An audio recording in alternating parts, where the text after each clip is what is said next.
Lunavix query. Set the source to the translation logs of Princess Amara Oralin. Consider it done. Lunavix query. Now tell me in detail the events that led to the admission of Princess Amara into the first meeting crew. Princess Amara was facing a cold stone door. Beige in color, with a somewhat reflective surface, it was full of intricate engravings that the pattern-matching algorithm couldn't identify as anything meaningful.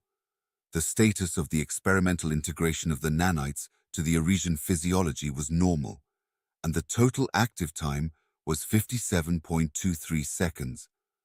Amara's sharp but short claws slid through the surface of the door until they found a sequence of 5 matching clevises. She twisted a rotating mechanism that triggered the automatic opening of the heavy door. As any Irisian would instinctively do, Amara's eyes scanned the room to create a mental image of every single color, pattern, and texture of every single surface. The inside shared some similarities with the door, but only in its structural aspects. The walls, ceiling, and floor were all made of the same cold stone, giving off the vibe of some older times, while the giant holographic chamber in the middle, with a detailed map of a specific part of the galaxy highlighted, spoke of a more recent era. Amara noticed that the books, the pieces of art, and the decorations she remembered were all gone, and a single unremarkable chair, and the old man sitting on it, remained. He was so focused on the map, absorbed into the atmosphere of solitude, that he hadn't noticed her entering. "Don't tell me an Otsoil ate all of your things, Aldrinch."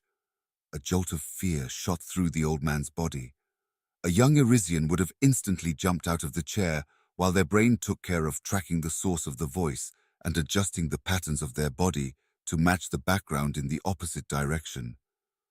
Unfortunately, though, Aldrinch was not young, so, while his instinct to jump out of the chair was still there, his body was unable to perform the action, and he fell on his arms and tail, with only some of the parts of his skin having adjusted their colors to the background.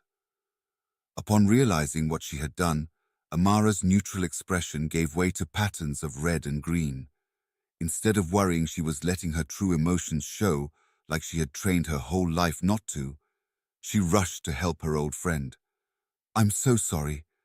I didn't think I was this old." Aldrinch accepted her help to get back on his feet. "The last 2 harvests haven't been kind to me, Princess." Almost as if they were noise, Amara ignored his words and inspected his body to ensure that her reckless approach hadn't caused a serious injury. The skin of his arms and tail were not visibly injured, but she was unable to see more, given that even an old man like Aldrinch had adhered to the latest fashion trend of wearing clothes when not in battle. "You don't need to worry about me. According to the way the humans measure time, I'm just a 2-year-old. Aldrinch dismissed her worries by stretching his arms to show there was nothing wrong with him. His humorous tone made Amara realize her true emotions were showing. And that was not all. The fact that Aldrinch had recovered enough of his composure to put her at ease and hint at the topic she came here to discuss with a single comment spoke volumes about his skills with politics. Amara closed her eyes, and her exterior once again returned to the indigo blue with ephemeral black spots characteristic of her lineage. "You still haven't told me what happened to your things, Aldrinch." Amara returned the conversation to where she originally intended to start it. "I can't imagine you parting with your collection of exotic poisons." "But that I did, young one." Aldrinch entertained her curiosity. "Those were all mundane distractions. Why did you keep this old holographic chamber then? Someone with the position of Imperial Maven would have no trouble getting the latest virtual reality technology from the Core Galaxy Alliance or even the humans. This was made with our own technology, probably the last of its kind in working condition. I know it's selfish keeping it here with me, but it wouldn't feel right to leave it with anyone else." A hint of grey appeared around Aldrinch's dark spots. "Cheer up." Amara forced some positivity for the sake of her old friend. "Now that the humans showed up, we have a good chance to save Irisa." Her positivity only caused the grey in Aldrinch patterns to become even more intense. "I wish it was that simple," my young friend, but my experience has taught me that it rarely is. Amara noticed he had avoided going into detail to spare her from something he knew. She wanted to pursue some answers, but she felt now was not the time to seek this information. It would be a challenging endeavor to win his agreement for the favor she was about to ask him. There was no reason to make things even harder for herself by asking for even more. The earlier fiasco was already bad enough. You might be right about that, but convincing the parliament to change its policies is not our only option anymore. Instead of asking directly, she opted for an indirect approach. Oh, I've heard some whispers that someone had been asking around to be included in the first meeting crew. Amara did not expect to have her intentions seen through and her sugar-coating attempt to be foiled even before she started listing why it was important to have someone like herself in the crew. Elisira doesn't want to be in the crew. I caught her crying one yesterday. She's not the right person for the job. Amara changed her strategy on the fly and appealed to an emotional argument. I know that having alien technology inside her body and being labeled as an outsider is scary, but no one will treat her differently after she gets the translator. The only thing that will change is that she won't be eligible for any high-rank position and won't be privy to important secrets afterward. The way that Aldrinch denied her request without saying it clearly was quite annoying, but she was prepared for that. That's not the problem. She knows the kind of expectation my mother has from her, and she hates it, Amara explained. When I asked her for an explanation, she listed more than 10 reasons off the top of her head why the humans look hideous, and she said she'd rather die than comply with her orders. Are you implying you are ready to take her place and carry her burden? Aldrinch looked displeased as a tone of orange materialized around his dark spots. Not in a million years. Amara's exterior skipped the orange and became red at his insinuation. I don't agree with my mother's subservient behavior, and I think desperation turned her rule into a disgrace to all of our people. And I was thinking, you were not the same naive girl who barged into here, asking me for borrowing a poison to kill your older brother 4 harvests ago. Aldrinch, His previous statement had caused Amara to purposely show her anger, but it had not affected her inner emotions nearly as much as this one, even though nothing was showing externally. You need to understand something. Our position is terrible. Aldrinch moved his eyes away from the princess and used his claws to reach for some controls of the holographic chamber. This is a projection of the human territory. See that? They have full control of 4 systems, partial control over at least 3, and all of them are full or artificial constructions everywhere. I know that, Aldrin. No, you don't. Aldrinch didn't let her speak. The projection started to zoom into a space in the void between 2 of those stellar systems, and a shocking view was presented to Amara. Like a well-choreographed dance, many different groups of starships began to emerge from the depths of space and assemble into 2 distinct fleets. The projection zoomed in again to focus on one of the great groups. Inside this group, each ship was taking its designated position with precision and grace. With every frame, a different ship model appeared, some monstrously big, some devilish small, but all of them seemed to have a purpose in being positioned where they were. The projection zoomed out, and again, and an overview of the 2 fleets was seen by Amara. She noticed the reproduction was sped up, but that didn't diminish her shock in the slightest as she witnessed those 2 fleets gradually converge. One single explosion was the spark that ignited a sequence of countless big explosions in the middle of the battlefield, none of them destroying a single ship at first. But gradually, the battle was turning into a dance of combat, with ships darting and weaving their last moves. When the battle reached its climax, and Amara wondered with tension who would win, Aldrinch paused the reproduction and zoomed in into a small corner of the battlefield. What if what I told you, the humans don't think like us on a fundamental level? Amara had learned a lot about the difference between the human and Irisian cultures in the many hours she spent exchanging messages with the human crew. Have you ever wondered why they decided to land on Iris's surface, even though they didn't even need to meet us face to face to have us intermediate their talks with the Core Galaxy Alliance. Aldrinch pondered out loud in an attempt to infer the humans' intentions.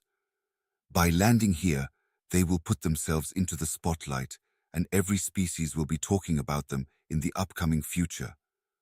This attention could be used to obtain some trading deals for their technology, but they also would have to factor in the negativity of potentially being associated with us. Most races fear us and see this planet as hell, so by being able to survive here, they will only prove that their plain appearance and lack of claws are deceiving, and they are deserving of being classified as Category 4 Deathworlders. They have much more to lose than to gain by being here. Their decision to land must have been taken without much knowledge about the current state of affairs of the Parliament. They know the implications of landing here, yet they will do it anyway, Amara countered. Oh, are you insinuating that they'll graciously land here solely to lend us a helping hand, with no ulterior motives or desire for some grand reward? How noble and selfless of them. I did not insinuate that. Aldrinch's resistance to at least consider the possibility that he was oblivious to some important information on the humans' motivations was starting to get on Amara's nerves. What I'm trying to tell you is that their purpose here has nothing to do with us or even the Core Galaxy Alliance. And the humans just told you that?